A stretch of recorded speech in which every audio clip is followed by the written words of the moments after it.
महारानी अहिल्याबाई होलकर के जन्मदिन पर उनके प्रति एक विनम्र भावांजलि। अहिल्याबाई होलकर स्पष्ट है राज खानदान से थी, लेकिन उनका जीवन उन्हें बड़ी कष्ट कठिनाइयों में देखा जाए भौतिक दृष्टि से सांसारिक दृष्टि से बिताना पड़ा।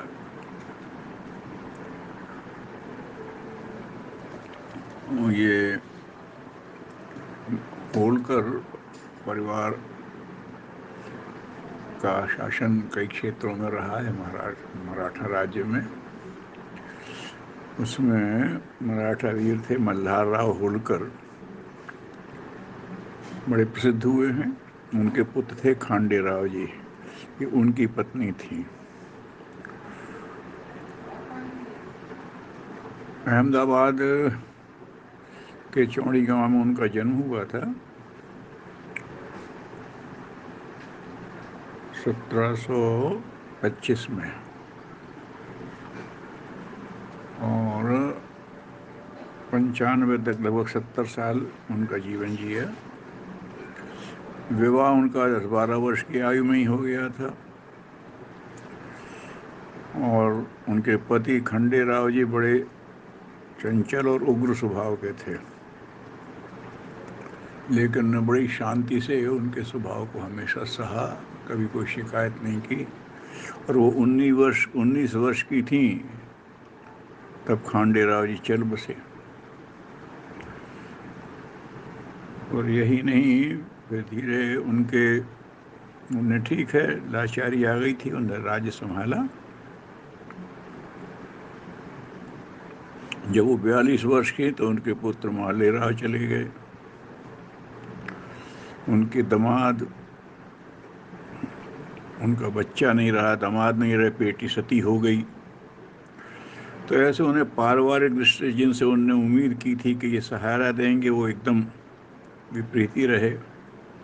लेकिन इन सब मानसिक दबावों के बावजूद उन्होंने अपनी जिम्मेदारी पूरी की,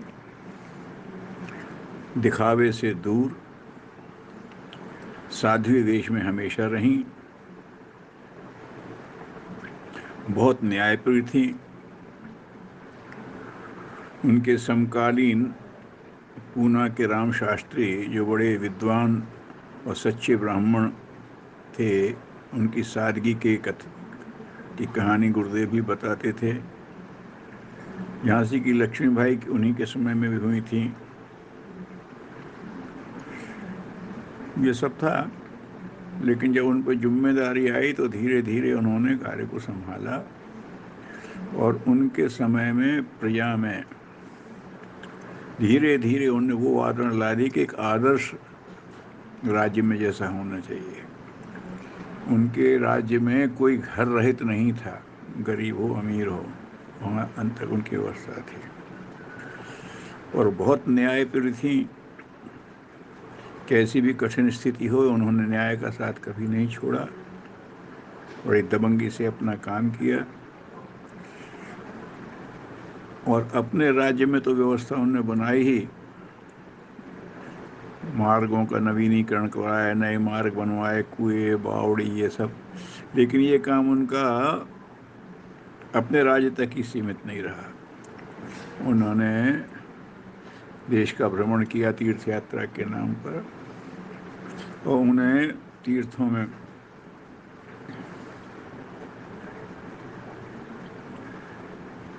उनके राज्य के अंदर थे या उनके राज्य के बाहर थे, मंदिर बनवाए, घाट बनवाए, कुएं बावड़ी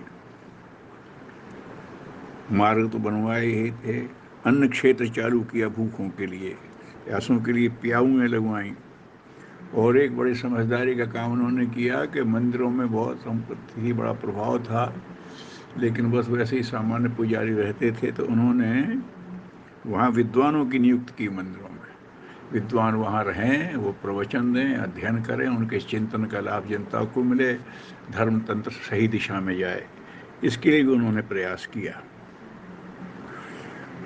तो इस तरह से पूरे जीवन अपने उस काम में रही। अभी भी कहीं जाइए तो अहिल्याबाई के बनाए हुए घाट, वो जैसे कहा कि उनके राज्य के बाहर भी जहाँ जहाँ तीर्थों में आवश्यकता लगी कि हाँ जरूरी है, वहाँ उन्होंने मंदिर बनवाए, घाट बनवाए, बड़े अच्छे बनवाए। कई जगह देखने को मिला, तो ऐसे नहीं कि किसी तरह से नाम मात्र के कर दिए हों। एक राजा को जैसा शोभा देते हैं रानी को, वैसे उन्होंने शानदार उन चीज़ में बनवाए। तो एक आदर्श शासक के रूप में रहीं, आदर्श नारी के रूप में रहीं। उनके राज्य के लोग उन्हें उनके जीवन में ही देवी की संज्ञा देने लगे, तो ये देवी है। और सिद्ध भी किया उन्होंने कि एक मनुष्य रूप में, नारी रूप में देवी कैसी होती है, उन्हें अपने जीवन से भी सिद्ध किया। जो लोग, अब राजा तो नहीं है लेकिन राजतंत्र है, राजतंत्र के लोग उनसे प्रेरणा लें और कैसे उन्हें प्रदर्शन से दूर रहकर सारे संसाधनों को लोक हित में नवसृजन की तरफ लगाया, सुधार की ओर लगाया, ये उनसे प्रेरणा लेने की बात है। उनका जीवन लोग पढ़ें, समझें और आदर्शों पर चलें। ये बड़ा हितकारी उपयोगी होगा। सबके लिए बहुत बहुत मंगल कामना। ओम शांति।